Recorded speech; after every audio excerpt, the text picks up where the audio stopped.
لوگوں کے حساب کا وقت قریب آ گیا ہے اور لوگوں کا حال یہ ہے کہ وہ غفلت میں منہ پھیرے ہوئے ہیں۔ جو بھی کوئی نئی نصیحت ان کے رب کی طرف سے ان کے پاس آتی ہے یہ سنتے تو ہیں اس کو، لیکن اس حال میں کہ اپنے اپنے کھیل تماشے میں لگے ہوئے ہیں۔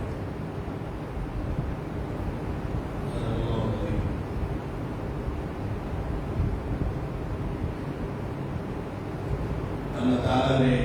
جس امتحان کے اندر مجھے اور آپ کو اور ہم سب کو ڈالا ہوا ہے اس میں وقت انتہائی کم رہ گیا اور سورہ انبیاء کی پہلی آیت اور پہلی دو آیتیں اسی وقت کی کمی کی طرف نشاندہی کر رہی ہیں کہ گنجائش بہت کم ہے اور تمہیں اپنے اس امتحان میں کامیابی کے لیے جو کچھ کرنا ہے تمہارے پاس یہی چند دن یا چند مہینے اس حوالے سے گزشتہ جمعے میں بھی اور اس سے قبل میں بھی بڑی تفصیل سے گفتگو کرنے کی کوشش کی، لیکن سوال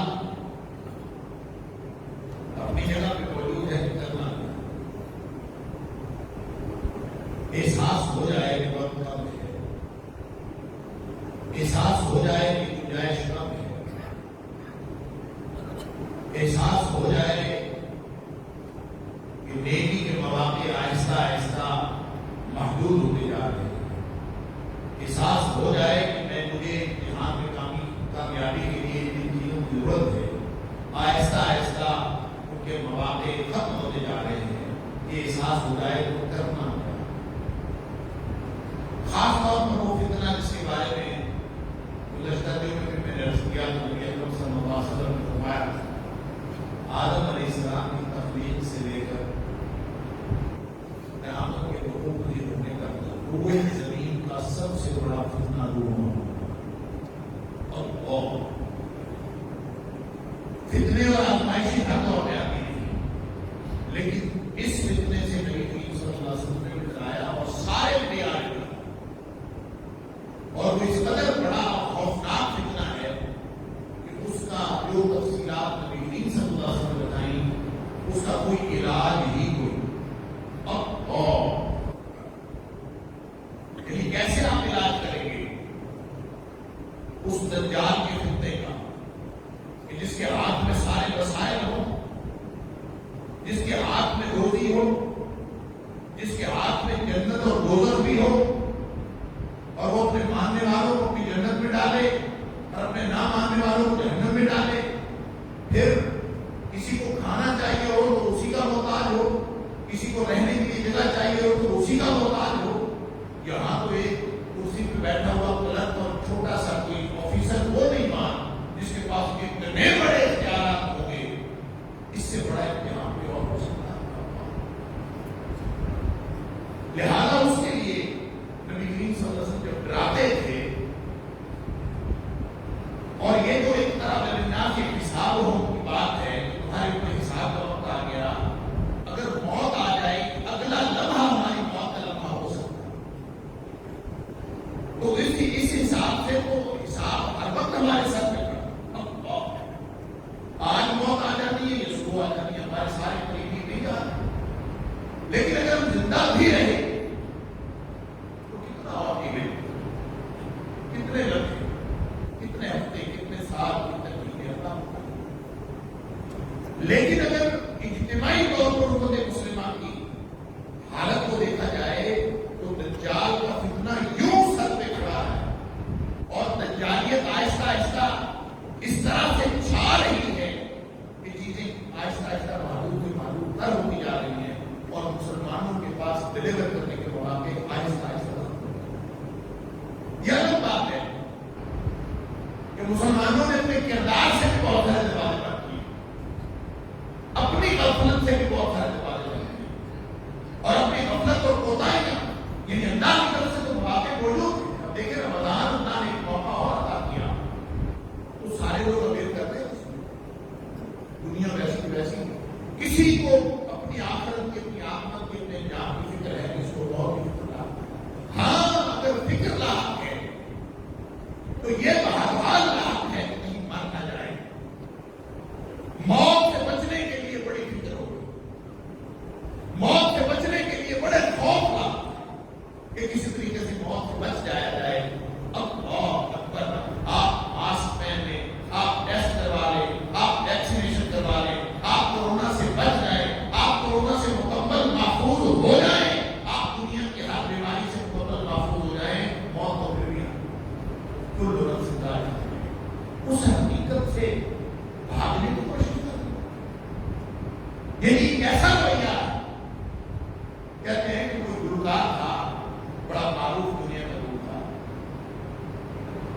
ایک ڈاکٹروں کی ٹیم رکھی ہوئی تھی.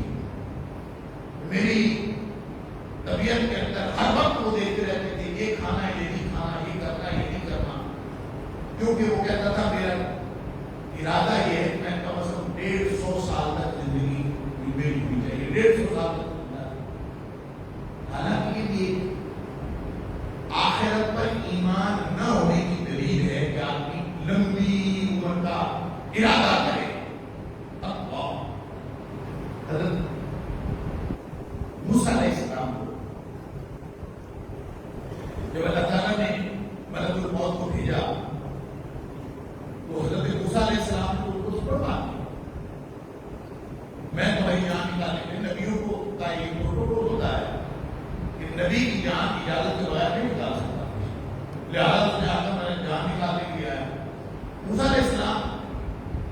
جلانی طبیعت کے آدمی تھے، تو جان نکالنے کے لیے آیا، تھپڑ مار آنکھ پھوڑ دی، بھاگے بھاگے ملک الموت اللہ کے پاس گئے. تیرا بندہ مرنا نہیں چاہتا ہے تو تیرا بندہ اپنے ساتھ مرنے کا کوئی آتا. اب اللہ تعالیٰ نے فرمایا کہ جا کے میرے بندے سے کہہ دے کہ بیل کی پشت پہ ہاتھ رکھ دے، جتنے بال اس کے ہاتھ کے نیچے آئیں گے اتنے ساتھ اس کے اوپر اور ڈال دے. ملک الموت واپس آیا، موسیٰ علیہ السلام کو کہا کہ اللہ تعالیٰ نے پیغام دیا ہے کہ بیل کی پشت پر ہاتھ رکھ دے، جتنے بال اس کے نیچے آ جائیں گے تیرے ہاتھ کے اتنے ساتھ تیرے اوپر ڈال دے. تو پوچھتے ہیں کہ اس کے بعد عرض کیا اس کے بعد بھی موت ہے، اس کا تو کوئی بات نہیں. اچھا اس کے بعد بھی موت ہے تو پھر ابھی ٹھیک اللہ کے پاس ہی جانا ہے تو 100 سال بعد جانا ہو یا 150 سال کہا یہ جاتا ہے کہ وہ جو رکان تھا وہ ایک جوانی میں مرا ہے اور وہ 25 یا 50 ڈاکٹروں کی ٹیم اس کو بچا نہیں سکی. اور میں نے عرض کیا تھا کہ اللہ تعالیٰ نے سورہ واقعہ کے اندر یہ منظر کشی کر کے فرمایا ہے کہ جب فلولا اذا بلغت الحلقوم وانتم حينئذ تنظرون، جب یہ جان نکلتے نکلتے یہاں پہنچ چکی ہوتی ہے، قدموں سے نکل کر یہاں آ گئی ہوتی ہے اور تم سب یہ کھڑے ہوتے ہو، وَنَحْنُ أَقْرَبُ إِلَيْهِ وَلَٰكِن لَا تُبْصِرُونَ، ہم اس وقت تم سب سے زیادہ قریب ہوتے ہیں اس لیے ہم کو بھی دیکھ رہے ہوتے ہیں. اور فلولا ان كنتم غیر مدینین، یہ بتاؤ اگر آخرت کوئی نہیں ہے، اگر آخرت کے لیے جواب نہیں کا تصور نہیں ہے، اگر تمہیں بدلہ نہیں دیا جانا، اگر اللہ کے نظام امتحان پر تمہارا یقین نہیں ہے تو ترجعونہا ان کنتم صادقین، یہ جو جا رہا ہے اس کو واپس لا کے دکھاؤ اگر تم سچے. اس چیز کا علاج ہی کوئی نہیں ہے، اس کے لیے فکر مندی کیا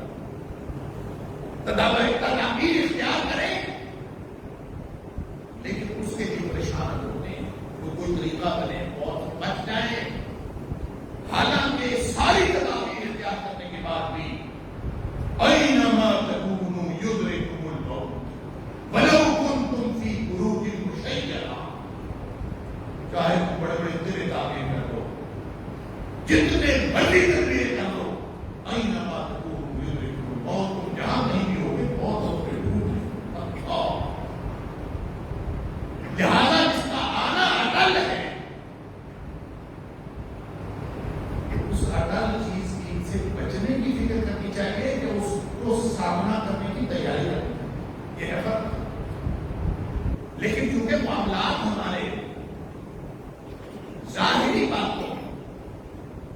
میٹیریل باتوں، مادی باتوں کے اوپر اور مادی تراکیب کے اوپر سارے کے سارے معاملات چلتے ہیں، اس لیے ہمیں کبھی خیال بھی نہیں آتا، یا اگر خیال آتا بھی ہے ہم اس کی طرف توجہ ہی نہیں دیتے. ہماری ساری کی ساری توجہ اس بات پر ہے کہ کسی طرح سے ہماری زندگی کی. تو ایسے حالات میں جب دجال کا فتنہ بھی سر پہ کھڑا ہے، ہمیں کرنا کیا ہے؟ میں نے عرض کیا تھا ہر دور میں ہی جو انسان کو بچانے کی جو چیز انسان کو بچا سکتی ہے وہ ایمان، محفوظ رکھنے کی چیز انسان کو جو دنیا آخرت میں محفوظ رکھ سکتی ہے وہ ایمان. اور خاص طور پہ دجال کا فتنہ جو مادیت کا اعلیٰ ترین استعارہ ہوگا، مادیت کا روئے زمین پر اتنا بڑا استعارہ، اتنا بڑا سمبل، اتنی بڑی علامت وہ اور کوئی نہیں ہوگی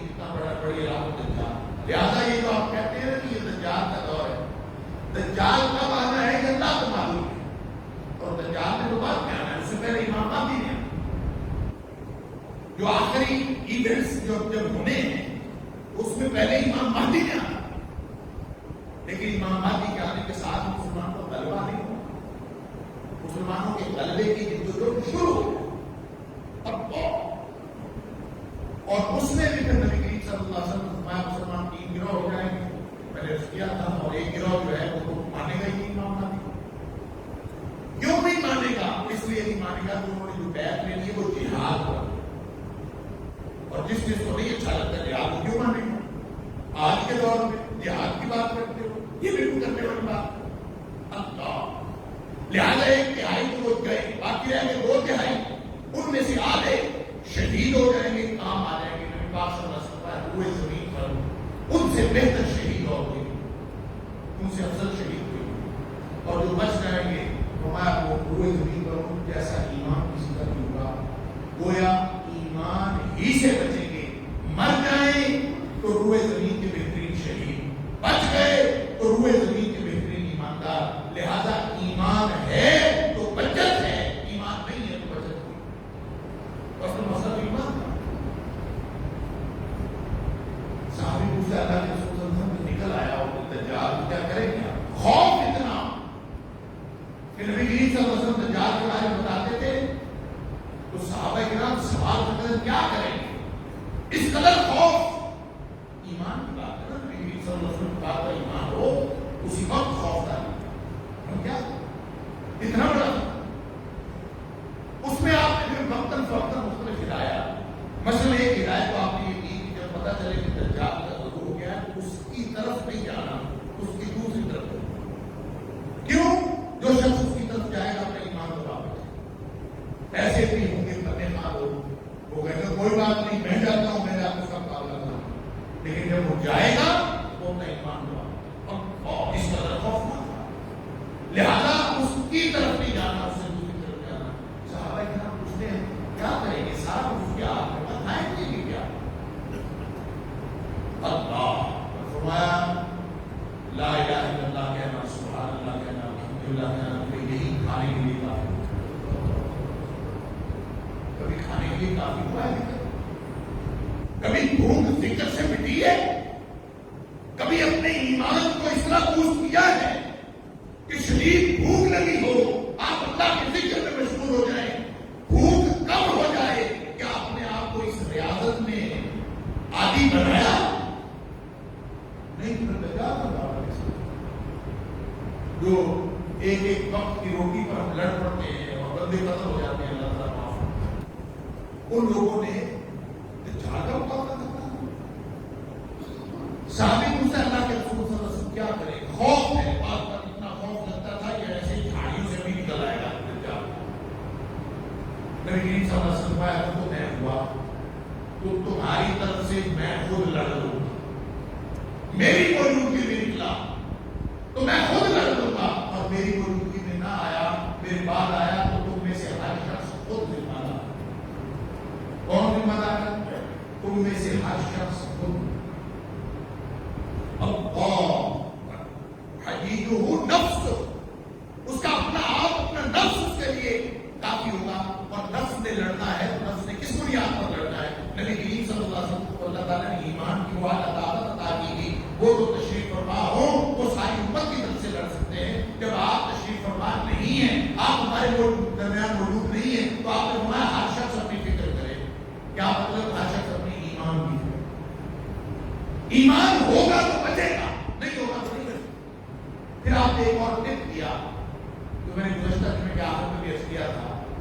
کہ آپ نے فرمایا کہ من حافظہ 10 آیات، جس نے 10 آیتیں یاد کرنی، حافظہ ہے یاد کرنی، حفظ کرنی۔ اب اس کی حفظ کا مطلب ہوتا ہے یاد رکھنا، یاد کرنا، اس کو میمورائز کرنا، اس کے سبق کو یاد رکھنا، اس کے سبق کو پڑھنا، یاد ہے نا حفظ، کیونکہ حدیث میں بھی جہاں حفظ کا لفظ آیا ہے وہ اسی طرح آیا ہے۔ مثلاً آپ نے حضرت ابن عباس رضی اللہ عنہ فرمایا احفظ اللہ یحفظ، تو اللہ کو یاد رکھا تھا، اللہ تجھے یاد رکھا، اور پھر احفظ اللہ، اللہ کو یاد رکھا تھا۔ اب ظاہر ہے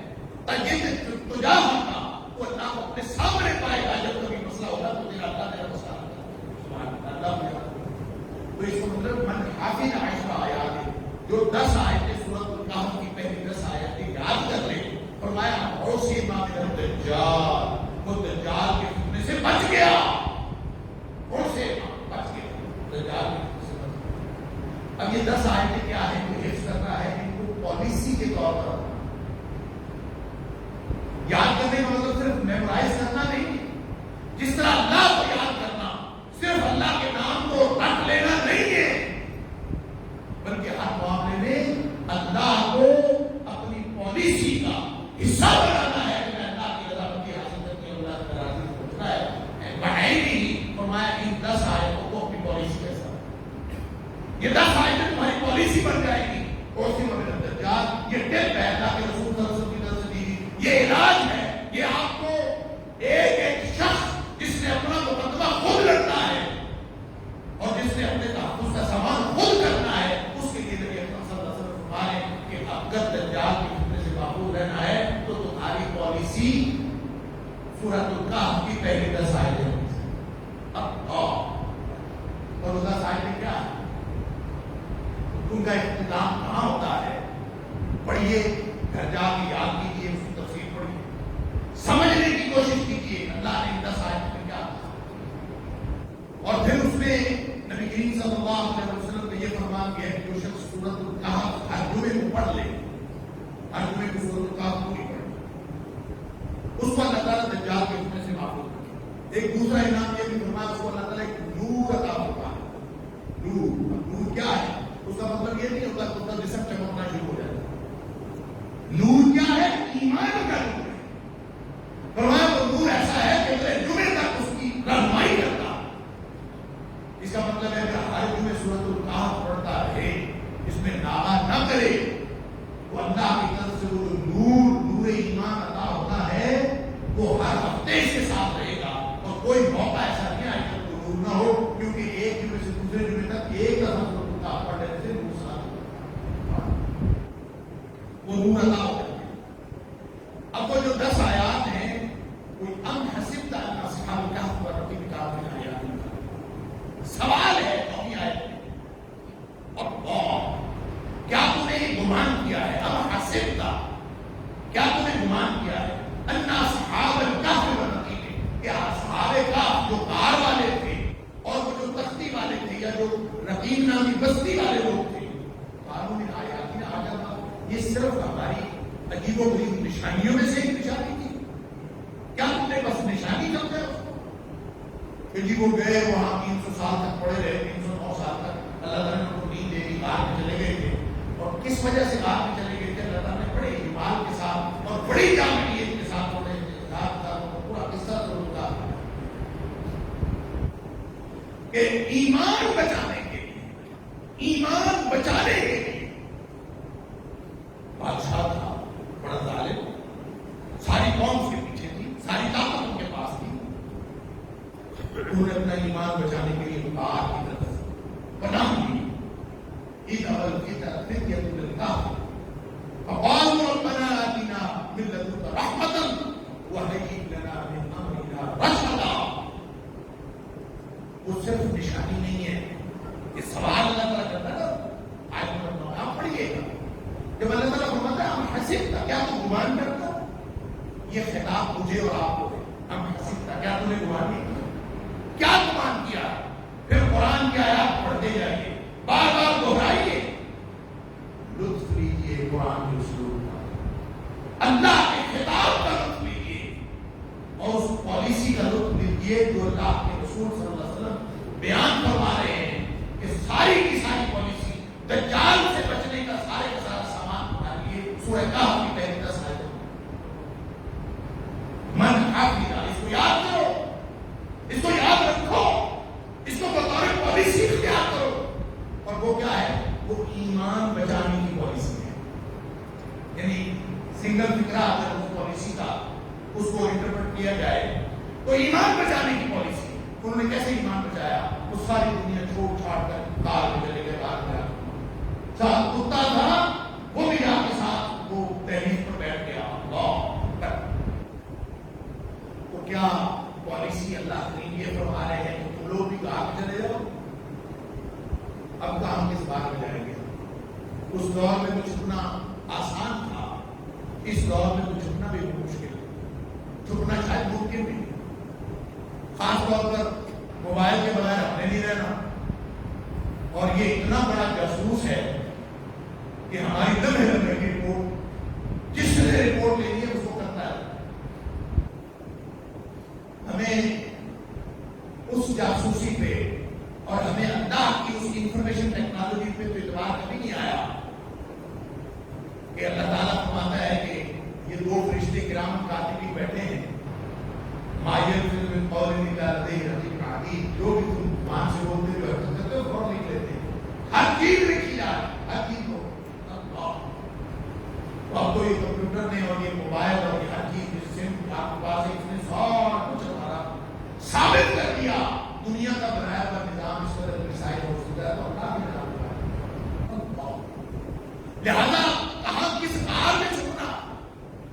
فرمایا یہ صرف نشانی نہیں ہے، سبتا الناس اب کافی والرقیب قانون آیات میں آ جاتا۔ اس کو مفسرین نے اس کی تفسیر یوں بیان کی ہے کہ اس کا معنی یہ کہ سوال اللہ تعالیٰ آیت نمبر 9 میں فرماتا ہے کہ کیا تم نے اس کو بس ایک نشانی سمجھا ہے؟ مفسرین کہتے ہیں یہ سوال اصل میں یہ ہے کہ یہ واحد نشانی نہیں ہے اللہ کی قدرت کی، اللہ کی قدرت کی تو بے شمار نشانی ہے۔ اس سوال کا مطلب یہ ہے کہ اصحاب کہف صرف ایک نشانی نہیں ہے، بے شمار نشانیاں، لیکن ہو سکتا ہے کہ مفہوم بھی درست ہوگا، لیکن صحیح بات یہ ہے کہ آج کے دور میں جب ہمارا راستہ گم ہو گیا ہے، جب ہمیں کوئی پالیسی سجھائی نہیں دے رہی، تو آپ اللہ کے قرآن کے اس حکم کو بار بار پڑھیں تو آپ کو صاف سمجھ آئے گی کہ تم نے اس کو نشانی سمجھا ہوا ہے، یہ صرف نشانی نہیں ہے کہ تمہارے لیے حکمت عملی ہے، تم اس کو حکمت عملی کے طور پر دو، اور حکمت عملی کیا تھی؟ یہ دعوت تھی کہ وہ نوجوان باہر میں چلے اور باہر میں جا کے انہوں نے اللہ سے دعا کی تھی، ربنا آتنا من لدنک رحمہ، اللہ اپنی جناب سے ہمیں رحمت عطا فرما، وہیئ لنا من امرنا رشدا، اللہ ہمارے دروازے بند ہیں، ہمارے سامنے دجالی چھا گئی ہے، تو دقیانوس بادشاہ جو ہے یا اس دور کی جو بادشاہ تھی یا آج کے دور کی جو بادشاہ ہے، اللہ سارے وسائل ہمارے خلاف ہیں، سارے مواقع بند ہو گئے ہیں، سارے راستے بند ہو گئے ہیں، تو ہمارے لیے راستہ بھی نکال، ہمارے اوپر رحمت بھی کر، گویا اللہ کی رحمت کی لپیٹ میں آئیں گے تو پناہ ملے گی، اس کے علاوہ اور کوئی پالیسی، اور وہ کب ملے گی؟ جب ایمان بچے گا۔ تو یہ غار کہاں ہے؟ کس غار میں جانا ہے سب نے؟ یہ غار دراصل کی تو فزیکل غار نہیں ہے، آج کے دور میں یہ ٹیکنالوجی کا دور ہے، یہ انفارمیشن ٹیکنالوجی کا دور ہے، یہ باہم کنیکٹیوٹی کا دور ہے، آپس میں ساری دنیا جڑی ہوئی ہے، گلوبلائزڈ ورلڈ ہے، ایک ایک شخص وہ دوسروں کی اطلاع میں اور ان کی خبر میں ہے کہاں پھر رہا ہے، لہذا آج کوئی فزیکل غار موجود نہیں ہے جہاں پہ ایمان بچانے کے لیے آپ گھس کے بیٹھ جائیں۔ آج اگر غار بنانا ہے تو وہ ایمان کی بنیاد پر ایک معنوی غار بنانا پڑے گا کہ آپ اسی دنیا میں رہے ہوں، لیکن آپ کے معاملات کی بنیاد مادیت اور دنیا کے معیارات نہ ہو، بلکہ آپ کے معاملات کی بنیاد صرف اور صرف ایمان۔ انہوں نے بنا دی، ہمیں بھی بنا دی، انہوں نے ایمان بچایا، ہمیں بھی ایمان بچانا، لیکن انہوں نے فزیکلی جا کے غار بنا دی، ہمیں ایمان کی غار کریٹ کرنا اس انفارمیشن ٹیکنالوجی کے دور میں اور اس باہم کنیکٹڈ دور میں ہمیں ہر چیز ایمان پر شفٹ کرنی ہے، ایمان پر منتقل کرنی ہے، ہمارے معیارات، ہمارے باہمی تعلقات، ہمارے ذاتی معاملات سارے کے سارے اگر ایمان کی بنیاد پر ہونا شروع کر دیں تو آہستہ آہستہ ہمیں ہمارے ارد گرد اللہ تعالیٰ وہ تحفظ کی فضیل وہ پروٹیکشن کی ایک چار دیواری اللہ تعالیٰ کریٹ کر دے گا کہ ہر شخص حجیج ہو نفسہ، ہر شخص اپنے طرف سے لڑنے کے قابل ہو جائے گا کہ اللہ تعالیٰ اس کے ایمان کے اندر طاقت عطا کر دے گا کہ اس کے مقابلے میں فتنے مرضی ہو وہ فتنے ٹکرا خود پاش ہو جائیں گے، اللہ تعالیٰ اس کو کامیابی ہم اس دور میں ہیں کہ نبی کریم صلی اللہ علیہ وسلم نے فرمایا آدمی قبر کے پاس سے گزرے گا تو حسرت کرے گا کاش اس کی جگہ قبر میں ہوتا تو میں آج کے فتنوں سے بچتا پتہ نہیں ابھی کیا کچھ ہونے والا کس قدر شدید حالات آئے گا لیکن بچے کا وہ جو نے ایمان کیا کتنے مہینوں سے ہم نے گفتگو کی عالم کے اندر ایمان کی اصل چیز ہے ایمان کی لہذا وہ پالیسی جو اصحاب کہف نے اپنائی تھی وہ بھی ایمان کی حفاظت کی پالیسی تھی اللہ نے اس کا انتظام کیا کہ 309 سال تک موت دے دی جب وہ کار میں گئے آپ یہاں ایک کمیونٹی کریٹ کریں ایک ترتیب لے ایسا معاشرہ جو ایمان کی بنیاد پر سارے ہونا جو صبح اٹھنے کے بعد اپنے معمولات کو ترتیب دے ایمان کی بنیاد ساری زندگی گزارے ایمان کی بنیاد دوسروں سے تعلقات قائم کرے ایمان کی بنیاد پر رشتے بنائے ایمان کی بنیاد پر اپنے معمولات ترتیب دے ایمان کی بنیاد پر اخلاق ترتیب دے ایمان کی بنیاد پر اور باقی ایک دوسرے سے تعلقات میں ایک ایسی کمیونٹی ایک ایسا معاشرہ ڈیولپ ہو جائے جو سارے کے سارے صرف ایمان کا تعلق رکھتے ہو اس کے علاوہ کوئی معاملات کی بنیاد نہیں اللہ تعالیٰ کو اسی معاملے میں جا پالیسی اپناؤ اصحاب کہف دجال سے سمجھو یہ بات ایسی ناممکن سی نظر آتی ہے ایک ایسی جو کہتے ہیں نظری سی اور ہوا میں بات کرتے عمل کیسے کریں سمجھنا آئے گا تو ماضی کی وہ ساری مثالیں جو اللہ نے قرآن میں بیان کی ہیں یا نبی اکرم صلی اللہ علیہ وسلم کے دور میں صحابہ کرام نے زندگی گزاری ہے اور آج تک جتنی اسلام نے زندگی گزاری ہے تو اللہ تعالیٰ نے ظلم پر عطا فرمایا تھا ہر ایک کی زندگی دراصل ایمان کی بنیاد پر گزری ہوئی ڈٹ گئے وہ ابراہیم علیہ السلام کو دیکھ لیجیے ہر چیز چھوڑ چھاڑ ابراہیم علیہ السلام نے تو صادقہ والا کردار ادا کیا تھا کیا غار میں نہیں چھپے لیکن پورے معاشرے کو چیلنج کیا کس بنیاد پر ایک توحید ایک ایمان کی بنیاد اللہ حضرت نبی اکرم صلی اللہ علیہ وسلم کی حیات طیبہ کو دیکھ لیجیے صحابہ کرام کو دیکھ لیجیے جنہوں نے ہجرتیں کی اللہ اکبر عبد الرحمن بن عوف رضی اللہ عنہ وہاں پہنچے کئی دنوں کی ہونٹ میں زخمی ہے پیاس اور بھوک کی شدت سے ہجرت کر کے وہاں پہنچے اور پاؤں زخمی ہے چل چل کے عبد الرحمن کیا لے گیا اپنے پاس صرف ایمان بچا گیا ہجرت مدینہ بھی ایمان بچانے کی ایک سرگرمی ایک ایسا ایونٹ تھا جس سے وہ اہل ایمان اور انہوں نے جب ایمان بچایا اللہ نے قیامت تک کے لیے مثال بیان کر دی فرمایا فَإِنَّا آمَنُوا بِمِثْلِ مَا آمَنْتُم بِهِ فَاعْتَدَوْا قیامت تک کے لیے کس نے ایمان بچانا ہے ایمان لانا ہے ہدایت کے راستے پر جانا ہے تو مثال اس کے لیے سوال ہے لہذا ہر دور میں اللہ تعالیٰ نے ایسے افراد پیدا کیے جنہوں نے ایمان کی بنیاد پر ہم مادیت کی بنیاد پر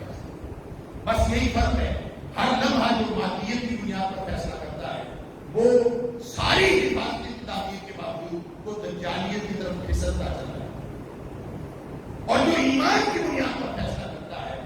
وہ حفاظتی تدابیر اختیار کرے یا نہ کرے وہ پیسے آف ٹائم وہ دجالیت سے دور ہوتا چلا جا رہا ہے اور جس شخص نے ایمان کی بنیاد پر فیصلہ کر لیا وہ نبی کریم صلی اللہ علیہ وسلم نے گارنٹی دے دی ہے اسی میں دجال تو دجال سے بچ گیا لہذا تو بچنا ہے تو آج پہلی 10 آیات کو بطور پالیسی رکھنا اپنے بچوں کو بھی یاد کرو خود بھی حفظ کریں یاد کریں پڑھا کریں ہر جمعے کو سورہ کہف کی تلاوت کریں اور اس کو پالیسی سٹیٹمنٹ کے طور پر لے لیں کہ یہ ہمیں حکمت عملی اللہ نے دی ہے کیا کہ تم نے ایمان بچانا ہے اور ایمان بچانے کا ہر وہ کام کرنا ہے جس سے ایمان بچتا ہے لہذا سماجی فاصلوں کی ضرورت ہے سوشل ڈسٹینسنگ کی ضرورت ہے ہر اس چیز سے جو ایمان کو خراب ہے بدنگاہی ایمان کو خراب کرتی ہے اس سے بھی بچنے کی ضرورت ہے اگر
کیونکہ اس طرح کے سوال کئی مواقع پہ ہوئے اور کئی جوابات نبی کریم صلی اللہ علیہ وسلم سے، لیکن اس مقام پر آپ نے فرمایا افضل الاعمال الحب فی اللہ والبغض، بہترین عمل یہ ہے کہ آپ کا جس سے تعلق ہو تو اللہ کے لیے ہو، اور جس سے تعلق نہ ہو اس سے بھی اللہ کے لیے۔ الحب فی اللہ والبغض فی اللہ، دنیا کی محبتیں بھی اللہ کے لیے ہو، دنیا کی دشمنیاں بھی اللہ کے لیے ہو، اس کو بنیاد بنا لیں۔ یہی وہ پالیسی تھی اور تصاویر آپ نے۔ اللہ تعالیٰ مجھے اور آپ کو کتاب سنت کی ترتیب عطا فرمائے۔ یہ رمضان ہے، یہ موقع کرنا کیا ہے، صرف آپ عمل میں ٹپ دیتا ہوں، قرآن میں اللہ نے گناہ سارے معاف کر دینے۔ سورہ زمر کی آیت جس کو مفسرین نے قرآن کی سب سے زیادہ امید افزا آیت، سب سے زیادہ جو امید افزا انسان کو امید ملا کیا ہے؟ قل یا عبادی الذین اسرفوا علی انفسہم، اے میرے حبیب صلی اللہ علیہ وسلم میرے ان بندوں سے کہہ دیجیے جو اپنی جانوں پر زیادتی کر چکے ہیں، کیا کہہ دیجیے؟ لا تقنطوا من رحمت اللہ، اللہ کی رحمت سے مایوس نہ ہو۔ اصحاب کہف کی پالیسی کیا ہے؟ اذ ابى الفتية الى الكهف فقالوا ربنا آتنا من لدنك رحمة، اللہ کی رحمت حاصل کرنا ہے تو پالیسی لا تقنطوا من رحمت اللہ۔ وہ پالیسی کیا ہے؟ اللہ کی رحمت سے مایوس ہے، حالات اتنے بڑی خراب ہو گئے، پوری امید، پورا تیقن، پورا بھروسہ اللہ پر، حالات جیسے بنی ہے۔ لیکن سامنے آ گیا سمندر اور پیچھے آ گیا فرعون، اور وہ کہتے ہیں اتنا لمدرکون، ہم تو پکڑے گئے، اب تو راستہ ہی کوئی نہیں، کدھر جانا؟ تو موسیٰ علیہ السلام نے کیا کہا؟ ان معی ربی سیہدین، میرا اللہ میرے ساتھ ہے، میرا رب میرے ساتھ ہے، تو کوئی نہ کوئی راستہ ضرور نکالے گا۔ کیا یقین ہے، کیا بلا کا ایمان، راستہ نکلے گا، اور پھر راستہ نکلا نا،